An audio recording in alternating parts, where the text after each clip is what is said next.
SSC के English series में आप लोगों का फिर से स्वागत है। 7 अक्टूबर शिफ्ट 2 वाला है select the incorrectly spelled word. तो इसमें से देखो कौन सा इनकरेक्टली स्पेल्ड है। एक्सप्लेनेशन। तो देखो एक्सप्लेनेशन का स्पेलिंग इसमें गलत है। एक्सप्लेनेशन का स्पेलिंग होता है EXPLANATION। ये जो आई आ गया बीच में ये नहीं आना चाहिए था। एक्सप्लेनेशन मतलब होता है तुम्हारा किसी चीज को विस्तार से समझाना एक तरह से। फिर क्या है अकोलेट्स का मतलब तुम्हारा होता है प्रशंसा या सम्मान। तो ये जो है इसका स्पेलिंग एकदम करेक्ट है। फिर है प्रपोजल मतलब प्रस्ताव, ये भी सही है। फिर है मिरियड मतलब होता है बहुत ज्यादा, यानी कि संख्या में बहुत ज्यादा। फिर है तुम्हारा select the most appropriate meaning of the underlined phrase. This sentence can have multiple meanings, could you please specify what it means. तो देखो जिसके एक से ज्यादा मतलब हो सकते हैं, यानी कि वो अस्पष्ट चीज है, तो उसको क्या बोलते हैं हम एम्बिजियस मतलब होता है अस्पष्ट, या फिर जिसके एक से ज्यादा मतलब हो, कई अर्थों वाला। फिर क्या है होमोजीनस। तो होमोजीनस मतलब होता है एक ही समान या फिर एक ही प्रकार का। फिर है अमोर्फस का मतलब होता है जिसका कोई निश्चित आकार ना हो। फिर है हेट्रोजीनियस। तो हेट्रोजीनियस का मतलब तुम्हारा होता है अलग अलग प्रकार का। जैसे होमोजीनस मतलब होता है एक प्रकार का, तो हेट्रोजीनियस मतलब होता है अलग अलग प्रकार का। नेक्स्ट है select the most appropriate option that can substitute the underlined word in the given sentence. My mother asked me who did accompany me to the airport.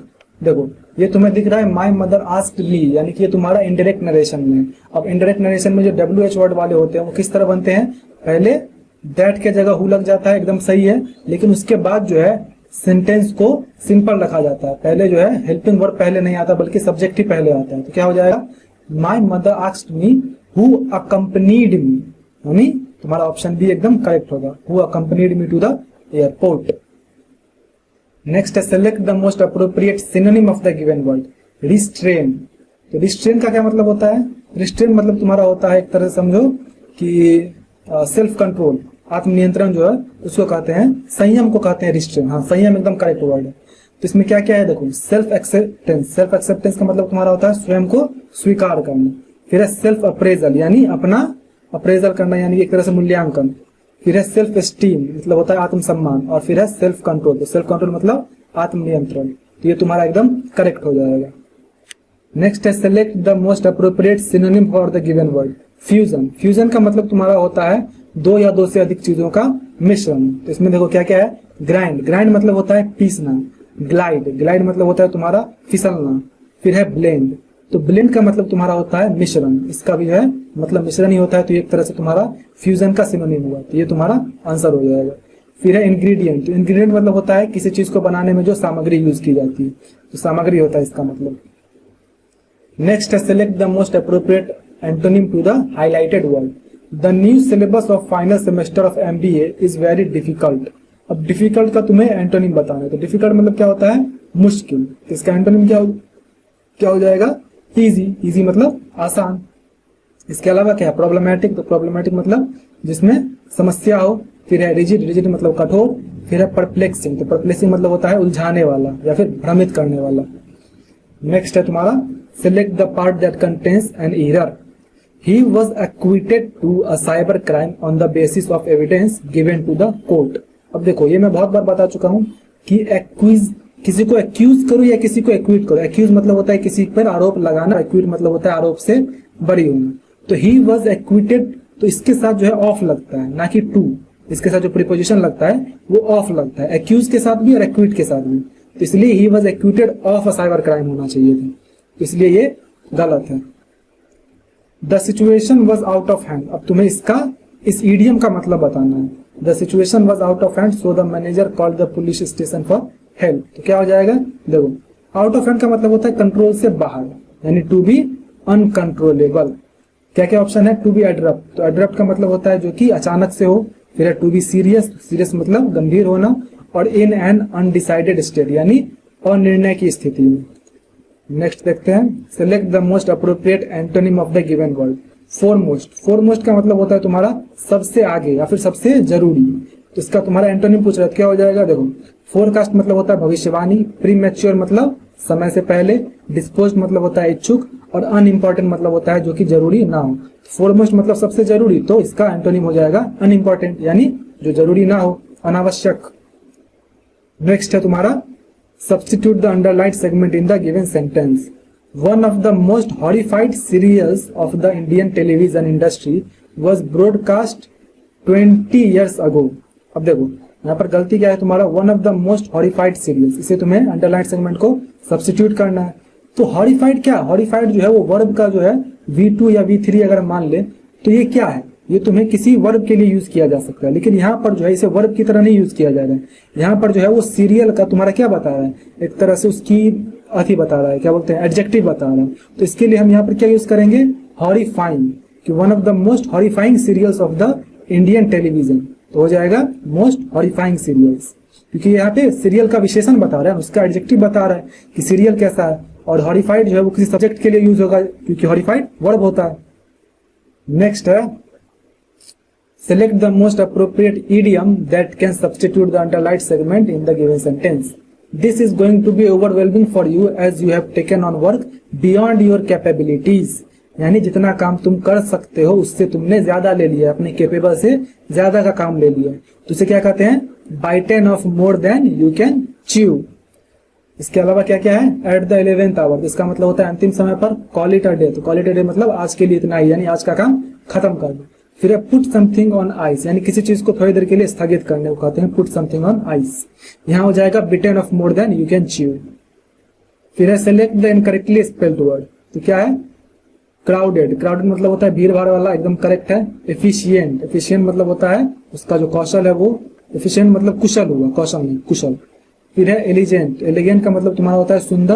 और फिर है डिफेक्टिव, देखो डिफेक्टिव का स्पेलिंग इसमें गलत है, डिफेक्टिव का स्पेलिंग होता है DEFECTIVE, मतलब जिसमें कुछ खराबी हो, तो डिफेक्टिव का स्पेलिंग टी के बाद IVE होगा। फिर है select the most appropriate synonym of the underlined word in the given sentence. His decision to quit his stable job and travel the world was driven by a sudden caprice। तो देखो Caprice का मतलब होता है अचानक आया विचार, ठीक, तो इसका तुम्हें सिनोनिम बता रहा है, तो क्या हो जाएगा, देखो सॉरो मतलब होता है दुख, फिर है इम्पल्स, इम्पल्स मतलब भी होता है आवेग, आवेग यानी कि जो कि अचानक आई इच्छा होती है। तो कैप्रिस और इम्पल्स जो है वो एक दूसरे का सिनोनिम है, तो यही हो जाएगा। फिर है डिटर्मिनेशन, डिटर्मिनेशन मतलब होता है दृढ़ संकल्प। फिर है डिलाइट, डिलाइट मतलब खुशी से। नेक्स्ट है तुम्हारा select the option that has an error in the use of phrasal verb. Pushpa came across an old photo in the album and asked me to recognise the face in it. Came across एकदम सही है इसमें। फिर है तुम्हारा please suggest me some tips to get out nervousness. देखो nervousness से वो क्या होगा, नर्वसनेस को बाहर कैसे निकालेंगे, तो नर्वसनेस से बाहर नहीं निकाला जाता बल्कि नर्वसनेस से छुटकारा पाया जाता है। तो यहाँ पे होना चाहिए please suggest me some tips to get rid of nervousness. तो इसलिए इसका जो तुम्हारा फ्रेजल वर्ब जो यूज किया गया है वो इसमें गलत यूज किया गया है। इसके अलावा देखो क्या है, बैकअप योर एसेंशियल फाइल्स, तो बैकअप एकदम सही है। Please turn up the heater, heater जो है उसकी गर्मी बढ़ा दो, तो टर्न अप एकदम सही है। नेक्स्ट देखते हैं the following sentence has been split into 4 segments. Identify the segment that contains a grammatical error. The gold watch look really expensive and is not affordable for common people. देखो gold watch क्या है, एक वचन है यानी कि singular है, तो उसके जगह पे हम उसके लिए हम जो वर्ब यूज करेंगे वो भी सिंगुलर यूज करेंगे। तो क्या हो जाएगा, the gold watch looks very expensive, तो इसलिए यहां पर हो जाएगा लुक्स वेरी एक्सपेंसिव। तो ये सेगमेंट तुम्हारा गलत है। फिर है identify the segment that contains a grammatical error. She is studying the medicine at university to become a doctor. वो उस दवा पे पढ़ रही है। देखो द मेडिसिन, द लग गया, इट मींस दैट वो किसी खास दवा की बात कर रहा है। वही अगर द नहीं लगता तब शी इज स्टडिंग मेडिसिन हो जाता। तो देखो मेडिसिन का मतलब वैसे दवा होता है, लेकिन अगर स्टडिंग मेडिसिन की बात की जाए तो उसका मतलब होता है चिकित्सा के क्षेत्र में। उस समय जो है मेडिसिन चिकित्सा के क्षेत्र को मतलब क्षेत्र को एक तरह समझो कि रेफर करता है। तो वो वहां पे सही होता है अगर लिखा होता है she is studying medicine at university, लेकिन द मेडिसिन लिखा हुआ है तो इसीलिए ये सेगमेंट गलत है। नेक्स्ट है तुम्हारा life is a collection of ephemeral moments. तो एफमेरल का स्पेलिंग यहाँ पर गलत लिखा हुआ है, तुम्हें करेक्ट स्पेलिंग बतानी है। तो एफमेरल क्या होता है, EPHEMERAL, यानी तुम्हारा ऑप्शन सी करेक्ट है। एफमेरल का मतलब होता है टेम्पररी यानी अल्पकालिक। नेक्स्ट है तुम्हारा, it has been noticed that across all his faults he is admired. It has been noticed that, अब किसमें तुम्हें ग्रामेटिकल एरर है ये तुम्हें बताना है। तो देखो across all his fault, across किसके लिए यूज होता है, जब किसी चीज के दूसरी तरफ जाना हो तो उसके लिए हम अक्रॉस करते हैं, जैसे नदी पार करना हो, इन चीजों के लिए हम अक्रॉस यूज करते हैं। लेकिन यहाँ पर क्या बोल रहा है कि ये नोटिस किया गया कि उसकी गलतियों के बावजूद, तो बावजूद के लिए हम क्या यूज करते हैं, इन स्पाइट ऑफ या फिर डिस्पाइट। तो हो जाएगा या तो in spite of his faults या फिर डिस्पाइट हिज फॉल्ट्स। तो देखते हैं, it has been noticed that in spite of his faults he is admired. तो ये तुम्हारा जो अक्रॉस ऑल हिज फॉल्ट्स है ये सेगमेंट गलत है। नेक्स्ट है फिर तुम्हारा, substitute the underlined word. Bilingual children are so intelligent than those who speak just one language. अब देखो bilingual children are so intelligent, यहाँ पर बाइलिंगुअल चिल्ड्रेन को जो बच्चे सिर्फ एक भाषा बोलते हैं उनसे कंपेयर किया जा रहा है। तो कंपेरिजन के लिए मैंने क्या बताया है, हमेशा कंपेरेटिव डिग्री। तो क्या आ जाएगा, मोर इंटेलिजेंट देन। तो तुम्हारा यहाँ पर मोर इंटेलिजेंट देन आ जाएगा।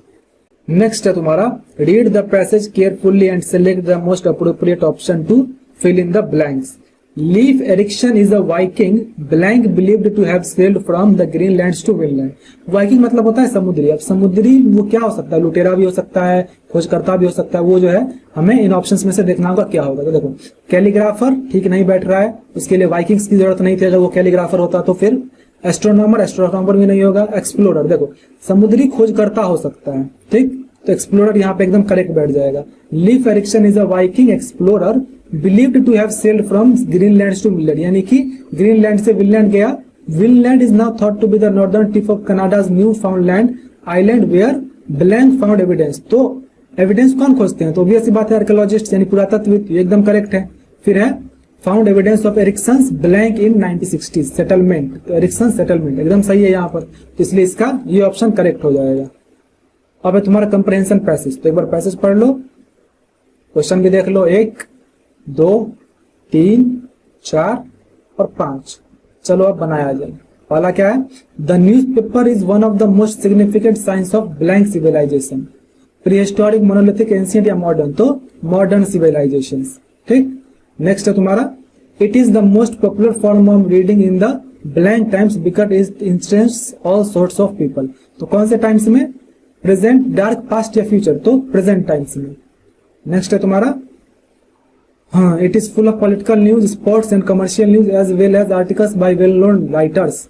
अ newspaper keeps us blank entertained and informed. देखो इंटरटेन भी रखता है और इन्फॉर्म्ड भी रखता है, तो क्या हो जाएगा यहाँ पर, और नॉट आइदर या बोथ, तो बोथ हो जाएगा कि वो इन्फॉर्म्ड भी रखता है और इंटरटेन भी रखता है। नेक्स्ट तुम्हारा क्या है, in these days of democracy public opinion rules everywhere, blank government can long with stand the pressure of a strong public opinion. यानी कौन सी सरकार जो है वो एक स्ट्रॉन्ग पब्लिक ओपिनियन के दबाव को बर्दाश्त कर सकती है, तो नो, बोथ, सम या ऑल, तो कोई भी सरकार नहीं कर सकती है, तो इसमें हो जाएगा नो।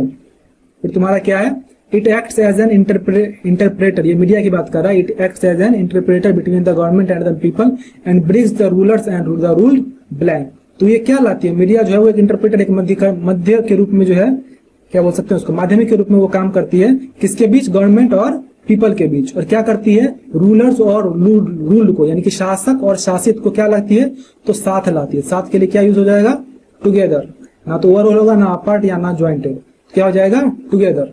इस तरह से तुम्हारा ये कंप्लीट हुआ। आपका जो भी स्कोर हुआ कमेंट कर दीजिए। मिलते हैं नेक्स्ट वीडियो में।